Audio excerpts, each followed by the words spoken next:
Hola a todos, bienvenidos a una nueva clase de sistemas operativos.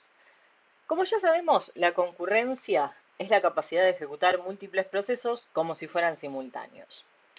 Hoy vamos a repasar qué significa realmente en la práctica y qué problemas aparecen cuando los procesos comparten recursos. Pensemos en algo cotidiano, varias personas cocinando en la misma cocina. Si cada uno prepara un plato diferente, pueden avanzar en paralelo, pero si todos necesitan usar el mismo horno al mismo tiempo, ahí surge el conflicto. En la computadora ocurre algo parecido. Tenemos múltiples programas corriendo y el sistema operativo debe organizarlos para que parezca que todos funcionan a la vez, aunque el procesador sea solo uno. Lo importante es entender que la concurrencia no es solo un concepto abstracto, es lo que hace posible que podamos escuchar música, navegar por internet, editar un documento al mismo tiempo sin que la máquina colapse.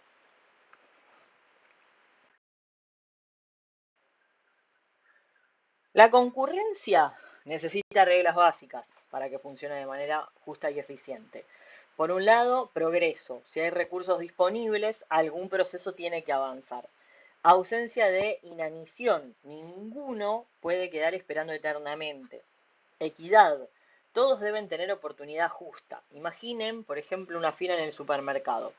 Aunque alguien tenga muchas compras, la caja no debería atender siempre a esa persona ignorando al resto. Algo parecido pasa en los sistemas. Si un proceso acapara la CPU y los demás nunca entran, el sistema se vuelve injusto. En un sistema real, si una descarga pesada bloquea el teclado o al mouse, el usuario siente que la máquina se colgó. Gracias a estas reglas, el sistema reparte turnos y mantiene la interacción fluida. En definitiva, estas reglas son como las normas de tránsito. No impiden circular, sino que permiten que todos lo hagan de manera ordenada y segura.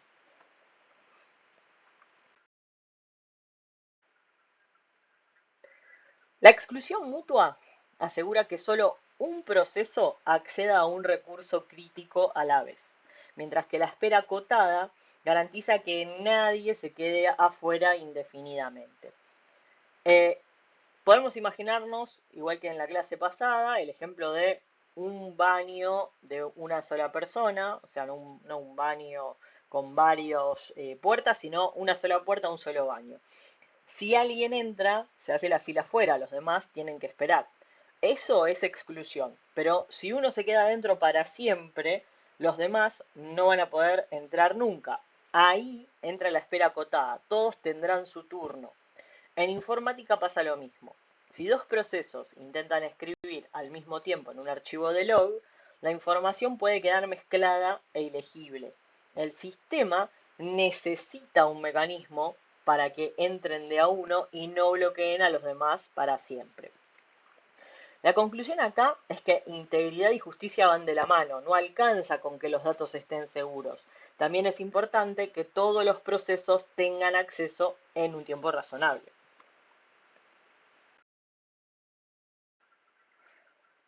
La concurrencia también exige equidad, que todos tengan la misma oportunidad de acceso y a la vez que los resultados sean independientes del orden en que los procesos se ejecutan. Pensemos en la impresora de una oficina o la impresora que tenemos en la sala de profesores. No sería justo que siempre imprima los documentos de la misma persona dejando a los demás de lado. Y si dos personas mandan el mismo documento a imprimir, el resultado debería ser correcto sin importar quién lo pidió primero. En los sistemas pasa lo mismo. Un algoritmo de concurrencia debe garantizar que el orden de llegada no genere resultados incorrectos ni privilegios injustos. ¿Qué es lo que quiero remarcar? Que la concurrencia bien diseñada no depende de la suerte ni de quién llega primero. La sincronización coordina procesos que dependen entre sí. El consumidor no puede leer datos antes de que el productor los genere. Ahora bien, si sincronizamos mal, aparece el interbloqueo. Imagínense esto. Hay varios puentes en las rutas del sur, por ejemplo, yendo a Bariloche en una determinada ruta, en la que hay puentes muy angostos en los que pasa de un solo auto a la vez por más que es una ruta de doble mano.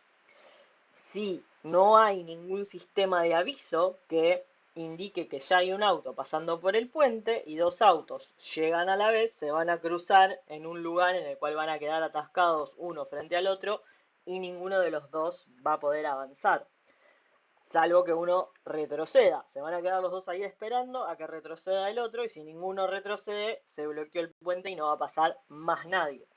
Eso mismo puede pasar entre procesos si cada uno espera un recurso que tiene el otro.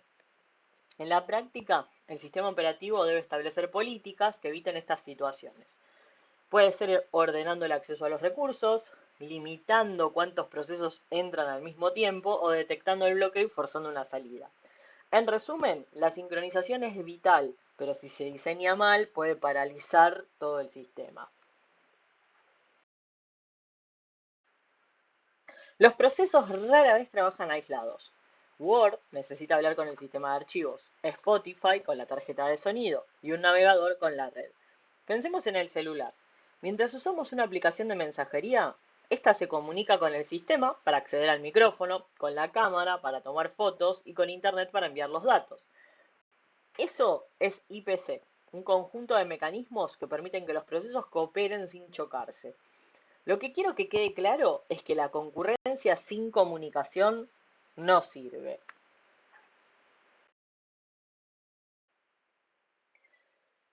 La memoria compartida es el mecanismo más rápido. Varios procesos acceden a la misma región de memoria como si fuera un pizarrón común.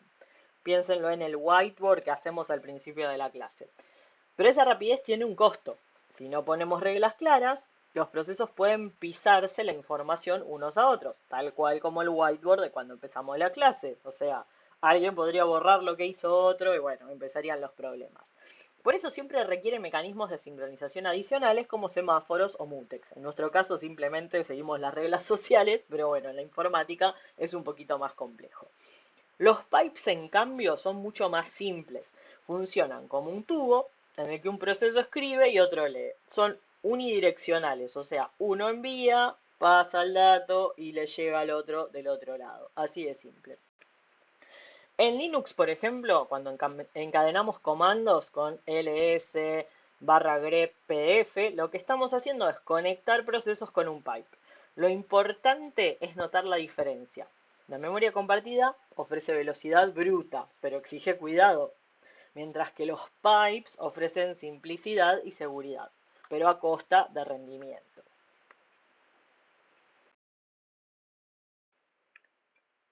Las colas de mensajes agregan un nivel de organización. En vez que un proceso hable directamente con otro, dejan mensajes en una cola administrada por el sistema operativo. ¿Qué permite esto? Asincronía. El emisor no se queda esperando y el receptor agarra el mensaje cuando puede. Es como dejar cartas en un buzón, si son antiguos como yo, digamos, ¿no? Pero lo podemos pensar en la actualidad como mandar mensajes por WhatsApp. No necesariamente el que está recibiendo el mensaje lo va a leer en el instante que yo lo envié, pero el mensaje no se pierde. Se lo envío, le queda y cuando puede lo mira. Los semáforos, por otro lado, son como guardias que controlan el acceso a recursos. Con las operaciones wait y signal permiten que los procesos entren o salgan de una sección crítica sin chocar, básicamente como en una esquina, ¿no? En muchos sistemas se usan juntos las colas para transferir información y los semáforos para coordinar que nadie se pase de la raya. La conclusión acá es que colas y semáforos son complementarios. Uno resuelve la comunicación, el otro resuelve la sincronización. Los sockets son la puerta de entrada a la comunicación en red. A través de ellos, un proceso puede hablar con otro aunque esté en otra computadora, en otra ciudad o en otro continente. Cada vez que abrimos una página web, nuestro navegador crea un socket para conectarse al servidor y recibir datos. Las señales son mucho más livianas, son mensajes internos y breves que se envían a los procesos. Por ejemplo, cuando apretamos Control C en una terminal de Linux, lo que hacemos es enviarle la señal SIGINT al proceso para indicarle que se tiene que detener. En definitiva, los sockets nos permiten comunicarnos hacia afuera y las señales sirven para dar avisos rápidos hacia adentro del sistema.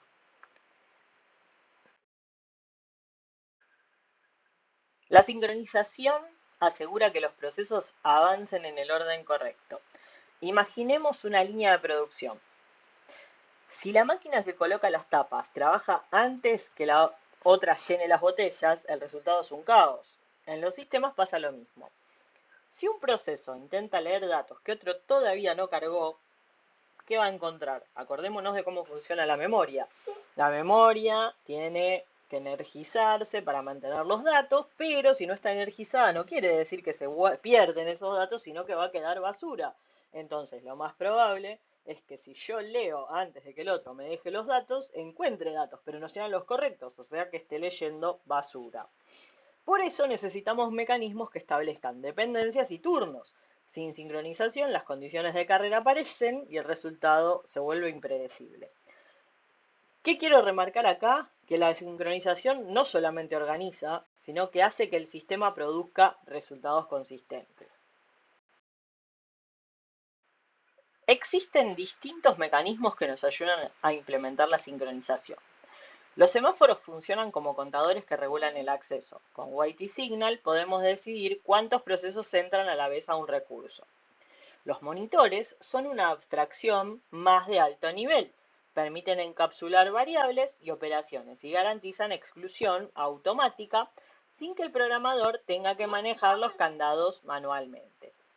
El paso de mensajes, en cambio, no usa memoria compartida. Los procesos se comunican enviándose paquetes de información a través de un canal.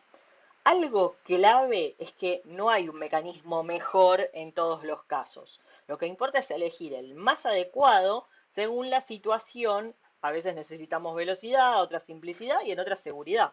En resumen, la concurrencia se resuelve con herramientas diferentes y el rol del sistema operativo es ofrecérnosla para que podamos usarlas de manera correcta.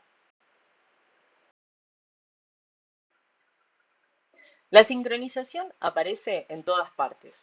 En la memoria compartida asegura que dos procesos no se pisen al escribir en la misma variable. En los archivos evita que se mezclen escrituras simultáneas. Imaginemos una cola de impresión. Si dos usuarios mandan un documento al mismo tiempo y no hay control, las páginas pueden salir intercaladas. En los dispositivos, coordina que el hardware no reciba pedidos conflictivos. Por ejemplo, la placa de sonido no puede reproducir dos audios distintos en el mismo canal al mismo tiempo. Lo importante es notar que la sincronización no es un tema aislado, sino un requisito transversal a todo el sistema operativo.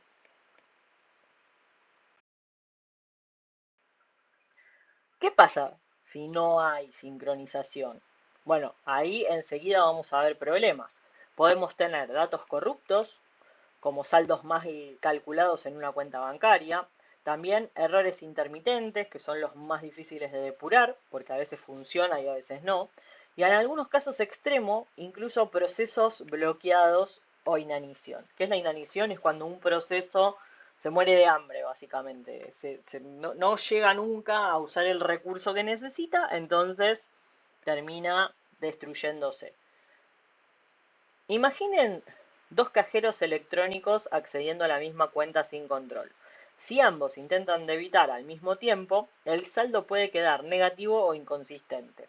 En definitiva, es preferible que un sistema sea un poco más lento, pero confiable, antes que rápido y totalmente inestable.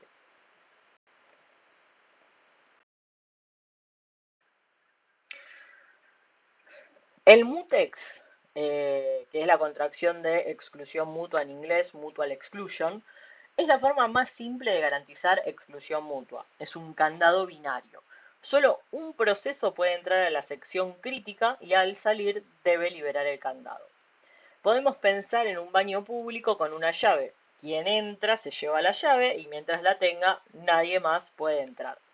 Al salir devuelve la llave y otro puede usarla. En programación, un mutex se ve así como estamos viendo en pantalla. Tenemos una función, primero declaramos el mutex lock, tenemos una función que es la operación, vamos a hacer la llamada al mutex, vamos a hacer el lock, o sea, vamos a entrar a la zona crítica, vamos a hacer la operación en la sección crítica y después sí vamos a hacer el unlock. El lock y el unlock sería el momento en el cual yo tengo la llave y el unlock el momento en el que la devuelvo. ¿Qué problema podemos llegar a tener en el mutex? Bueno, un problema fundamental sería equivalente en el baño público a voy, pido la llave, voy al baño, me voy y me olvido de devolver la llave. Entonces, ¿qué pasa? Nadie está usando el baño, pero nadie lo puede usar tampoco, porque la llave me quedó a mí. En programación pasa lo mismo. Si yo no hago el unlock, me olvido de liberar el recurso, entonces va a quedar bloqueado y nadie más va a poder acceder. Entonces, esa es la peligrosidad, digamos, del mutex, que eso se hace de forma manual y si yo no devuelvo el recurso, puede quedar bloqueado in eternum. El problema clásico del productor-consumidor muestra cómo sincronizar dos procesos con objetivos opuestos. En este caso, uno genera datos y el otro los consume. Si el productor genera demasiado rápido, el buffer se llena. Si el consumidor llega primero, puede encontrarse con un buffer vacío. Para resolver esto, se combinan semáforo y mutex. En pseudocódigo vamos a tener, por un lado, semáforo vacío igual a n, lleno igual a 0, eso serían las dos variables del semáforo. En realidad tenemos ahí dos semáforos. Y tenemos también mutex m. El productor va a tener este pseudocódigo que vemos acá. Va a tener wait vacío, lock m, que es justamente cuando aplica el mutex. Va a cargar los datos con push a, en este caso, a la pila. Después libera el mutex y hace un signal de lleno. Cuando hace el signal, lo que está haciendo es indicando que le suma 1 a la variable. Un signal lo que hace es sumar 1, un wait lo que hace es restar. Entonces, eso es el funcionamiento del semáforo. Acto seguido viene el consumidor. En el consumidor lo que va a hacer es wait de lleno. Si lleno valía distinto de 0, entonces voy a poder trabajar, pero le estoy restando 1. Como lleno se incrementó, porque se tomaron datos en el anterior, entonces voy a trabajar acá y voy a poder avanzar siempre y cuando se haya generado primero los datos por el productor. Tomo el mutex, con lo cual hago el lock m, tomo los datos del buffer mediante el pop, en este caso la pila, libero el mutex y le hago signal a vacío. Entonces ahí estoy indicando que vacíe el buffer y que nuevamente queda el espacio libre para que pueda trabajar el productor. Entonces, ¿qué estamos haciendo acá? Tenemos dos contadores que son espacios vacíos y espacios llenos y en el mutex que protege, o sea, y el mutex que protege el acceso al buffer. Así se logra equilibrio y seguridad. Lo que quiero remarcar es que aunque el ejemplo, si bien es académico, o sea, fíjense que esto es pseudocódigo, este patrón aparece en colas de impresión, descargas e incluso en bases de datos. Los semáforos son uno de los mecanismos más importantes para controlar concurrencia. Se basan en dos operaciones atómicas, wait, también llamada P, y signal, también llamada B. Si bien ya se los spoileé en la diapositiva anterior, ahora voy a explicar bien en detalle el funcionamiento del semáforo. Podemos tener semáforos binarios, que solo indican si un recurso está libre u ocupado, y semáforos contadores, que permiten manejar varios recursos idénticos a la vez. Imaginen un estacionamiento con 10 lugares. Cada vez que entra un auto, el semáforo decrementa el contador. Cuando sale, incrementa. Si el contador llega a 0, no entra nadie más hasta que haya lugar. En los sistemas operativos este mecanismo es crucial para evitar que se usen más recursos de los disponibles. Lo que quiero remarcar es que los semáforos funcionan como un semáforo de tránsito, regulan la circulación para que no haya choques, solo que en vez de autos regulan procesos.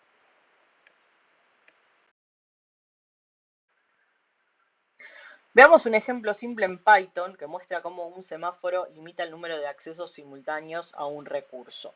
Vemos acá en pantalla el código, tenemos un import threading time y tenemos ahí un sem igual, o sea, estamos haciendo una declaración de un objeto, sería un hilo, ¿no? Un threading.semáforo y en este caso tenemos tres instancias, por eso tenemos ahí el 3. Vamos a definir la tarea ahí. Bueno, tenemos un print entra cada vez que se lleva a cabo esto. y tenemos un tiempo durante el cual se hace un sleep. En este caso, aunque lancemos muchos hilos, esto quiere decir que solamente va a haber 3, que fue lo que programé acá, que van a estar activos dentro del bloque protegido al mismo tiempo. Esto se usa mucho en servidores web para limitar el número de conexiones simultáneas. Si no tuviéramos ese control, un exceso de peticiones podría saturar la máquina. La conclusión acá es que los semáforos previenen la saturación y permiten administrar los recursos de manera justa. ¿Qué recursos se les ocurre que pueden llegar a funcionar con un semáforo contador en vez de un binario? Piénsenlo y me lo dicen al final de la clase. Los monitores son una abstracción de más alto nivel que los semáforos. En lugar de que el programador deba gestionar wait y signal, que básicamente se puede llegar a generar errores, el monitor encapsula las variables y las operaciones críticas y asegura que solo un proceso ejecute un método a la vez. En Java esto se implementa con la palabra clave synchronized, y vemos acá en pantalla el código. Fíjense que acá tenemos un synchronized de bitar y lo que hace es, mientras saldo sea menor a x, se espera, hay una condición, se le resta el saldo y se hace una notificación. Acá vemos que no solo hay exclusión mutua, sino también condiciones de espera. Si no hay suficiente saldo, el hilo espera hasta que otro lo actualice y recién ahí continúa. Lo importante es que los monitores simplifican mucho la tarea y reducen la probabilidad de errores humanos al programar sincronización. O sea, ya nos independizamos de nosotros tener que entrar, salir, sumar, restar a una variable, se hace de manera automática.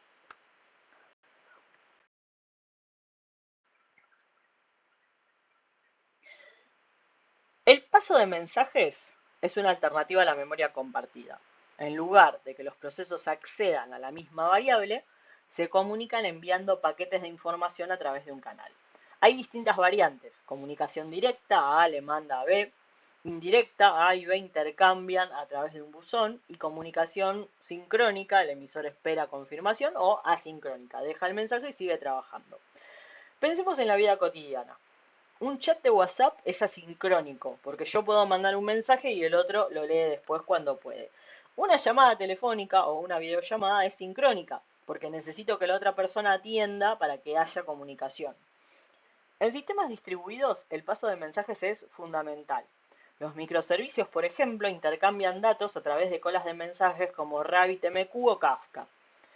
En Python, un ejemplo con colas sería esto que estamos viendo acá en pantalla, que simplemente lo que hace es importa una cola y va metiendo con put los mensajes ahí y después los puedo levantar con get. No hay mucha vuelta que dar. Lo que quiero remarcar es que el paso de mensajes es la base de la comunicación en red y en sistemas modernos. Permite desacoplar procesos y hacerlos más seguros y escalables. Pero también tenemos que tener en cuenta que el paso de mensajes tiene puntos fuertes y puntos débiles, como todo. Entre sus ventajas está el hecho de que los procesos mantienen su memoria aislada, lo que aumenta la seguridad. También facilita la escalabilidad, porque los mensajes pueden viajar entre distintas máquinas sin necesidad de compartir memoria. Además, ofrece flexibilidad, podemos elegir comunicación sincrónica o asincrónica según la necesidad. Pero también tiene desventajas, como todo. Cada mensaje implica una sobrecarga, hay que crearlo, enviarlo, transportarlo y procesarlo. Esto lo hace más lento que la memoria compartida. Además, gestionar colas de mensajes grandes puede ser complejo, y si no se diseña bien, puede haber cuellos de botella. Para ilustrarlo, en un sistema embebido muy simple, como el software de un microondas, sería exagerado usar mensajes. Basta con variables compartidas. En cambio, en una aplicación global como Netflix, los mensajes son ideales para coordinar miles de servidores distribuidos en todo el mundo. Lo que quiero remarcar es que no hay un único camino. Cada mecanismo tiene su lugar y la elección depende siempre del contexto. Es como todo. A ver, yo quiero ir a la esquina. ¿Qué voy a hacer? ¿Voy a sacar el auto? ¿Voy a ir caminando? ¿Voy a usar la bicicleta? Bueno, depende de un montón de factores. O sea, el auto lo tengo a 3 cuadras y entonces me conviene ir caminando. El auto lo tengo en la puerta y está lloviendo. Bueno, tal vez voy en auto. Depende de un montón de factores. Entonces, esto es exactamente lo mismo. Las decisiones siempre van a depender de varias cosas. No hay una solución mágica para todo. Bien, ya estamos llegando hacia el final de la teoría de ampliación de la clase de hoy, así que vamos a hacer un pequeño recorrido por lo que vimos en esta presentación. Empezamos con los principios de la concurrencia, identificamos problemas como condiciones de carrera e interbloqueos y exploramos mecanismos como mutex, semáforos, monitores y paso de mensajes. Piensen que en la vida diaria pasa algo similar. En una casa compartida necesitamos reglas para usar la cocina o el baño sin pelearnos. En los sistemas operativos ocurre lo mismo, pero con procesos y recursos. En definitiva, la concurrencia bien diseñada es casi invisible para el usuario. Todo parece fluir con naturalidad, aunque por debajo haya múltiples procesos compitiendo y cooperando al mismo tiempo. Y ahí está la verdadera magia de los sistemas operativos. Muchas gracias por llegar hasta acá. Ahora vamos a realizar una actividad relacionada con lo visto en esta clase teórica.